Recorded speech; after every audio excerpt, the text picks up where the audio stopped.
Yo, what's good? It's Skano. Remember, I was saying I had to find constructive ways, and I use the word constructive loosely to channel the inner demons. So this channel was like self-therapy.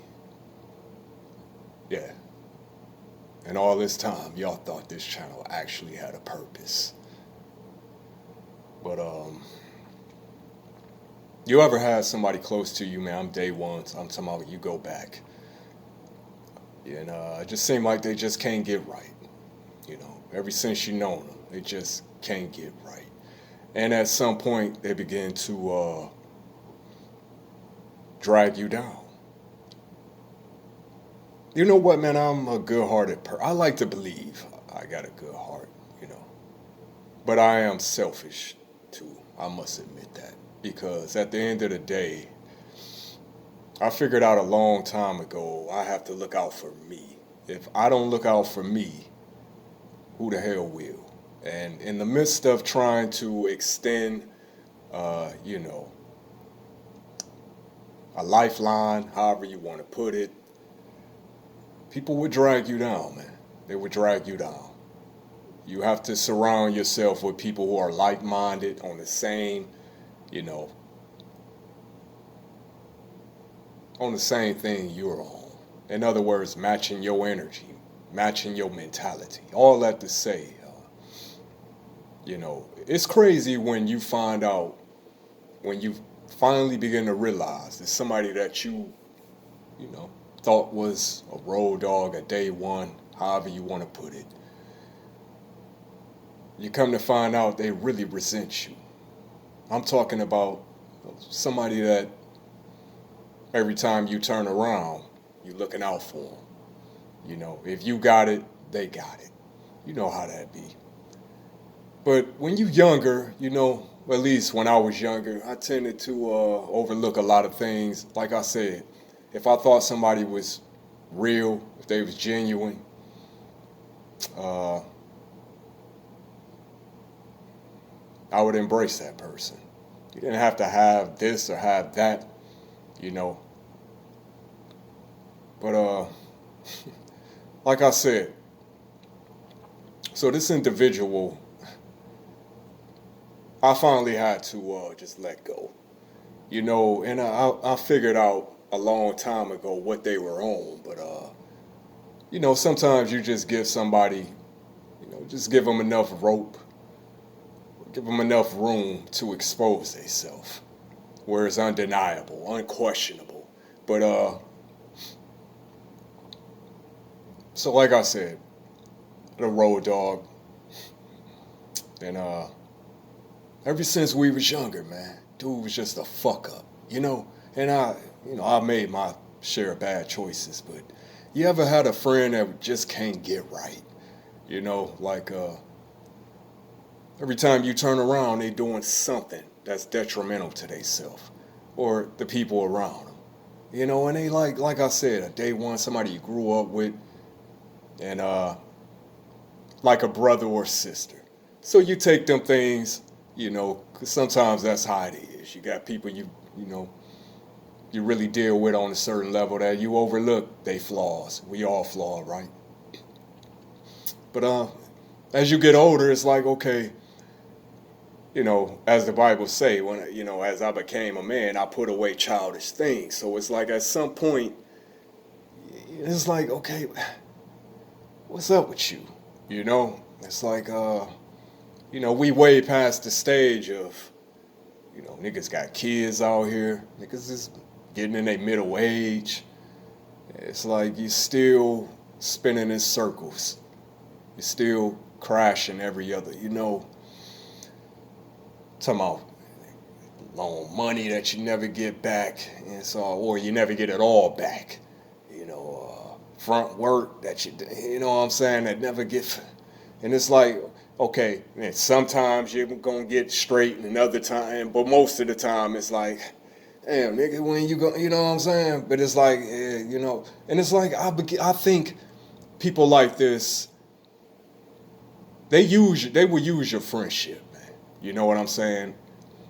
And if y'all got history, y'all done been through some shit, they know, how you perceive them as in the circle. And certain people would use that shit, fully, you know, just take it for granted, take advantage of it. And I think that they really think in their mind that you will never get to a point where you straight on them, or in extreme situations where you might end up having to do something to this person.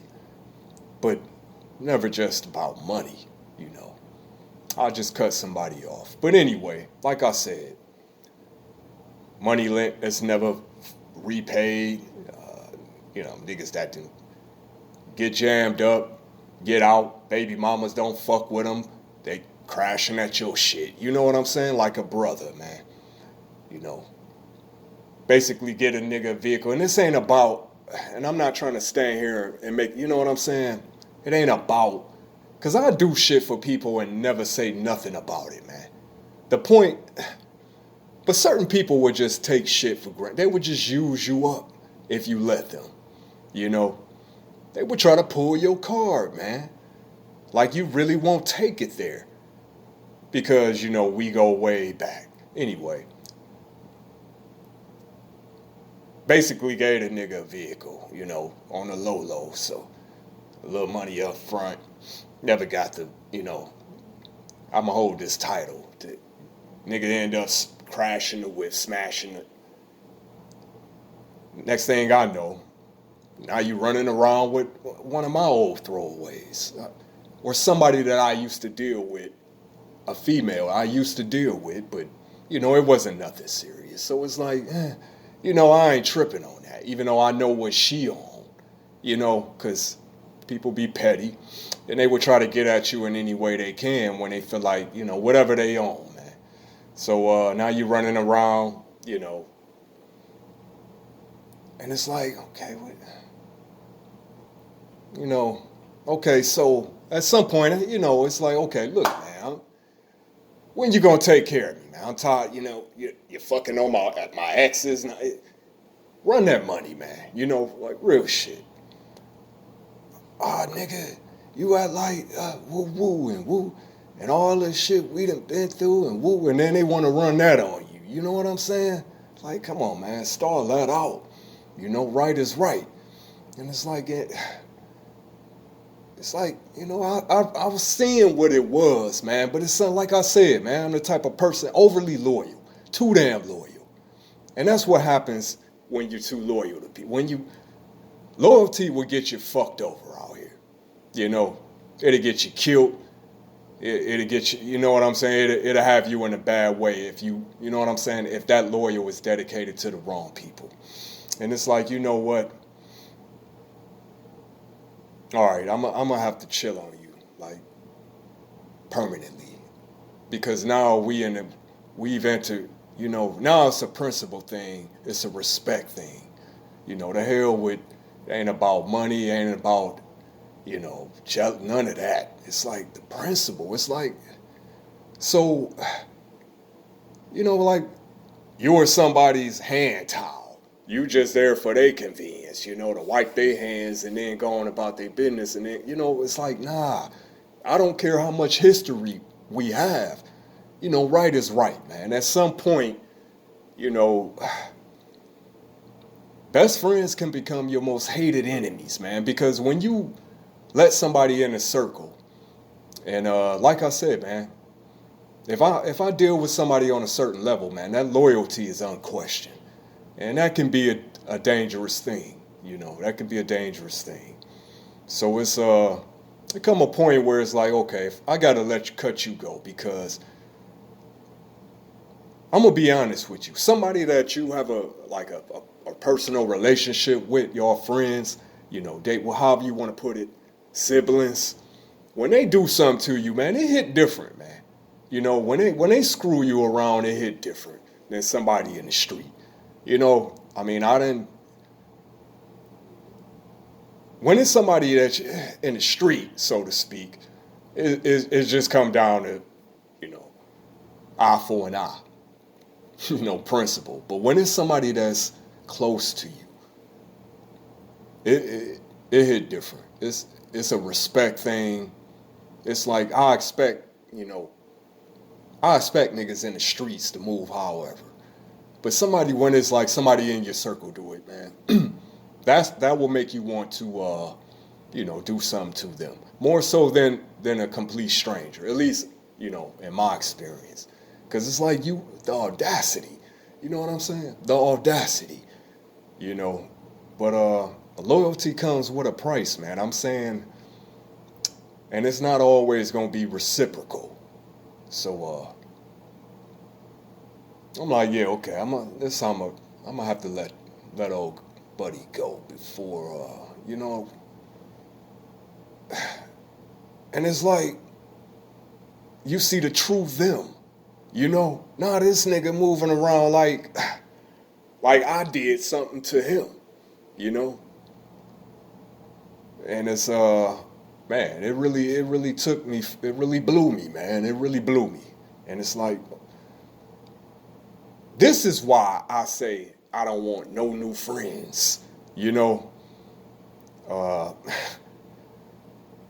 because I know what people that you call day ones. I like to use that term, you know. People you call day ones, man. When you see how they can, just switch up on you, put a different face on, and really hide them true selves for so long. But a lot of times it's you ignoring the obvious, you know. And like I said, man, when you have loyalty, when somebody you genuinely, like I said, care about, like a brother or a sister, it's like they don't have to have nothing to mess with you. They don't have, you know what I'm saying? Come as you are, as they say. But like I said, man, I'm not just going, I'm not just in the business of buying friendship or having people around that provide no type of usefulness. I really don't need company. You know what I'm saying? I'm that type of nigga. I don't really need friends. And it's like, okay, the only time I hear from a nigga is when they in need. At some point you begin to say, like, what? You know what? It makes me feel like a sucker. At some point it's like, okay, but you can't get that reciprocated. So it goes without saying, obviously, that there are people out here, man, that search. I mean, I wouldn't say they search. I think they just have a instinctive. They figure out who got good hearts out here. Even in the streets. It's niggas out here that they'll turn savage on one hand, but truly they got good hearts. And you got some people out here, they ain't nothing but ticks, man, leeches. And they attach themselves to that and they drain it for all it's worth. And then at the end of the day, will turn around, you know what I'm saying, after they done you a certain type of way and play victim or whatever. But it is what it is. So, that's why I say no new friends. I can't even trust the ones I've known for years, most of them. So it is what it is, man. 216 Scano from the gutter.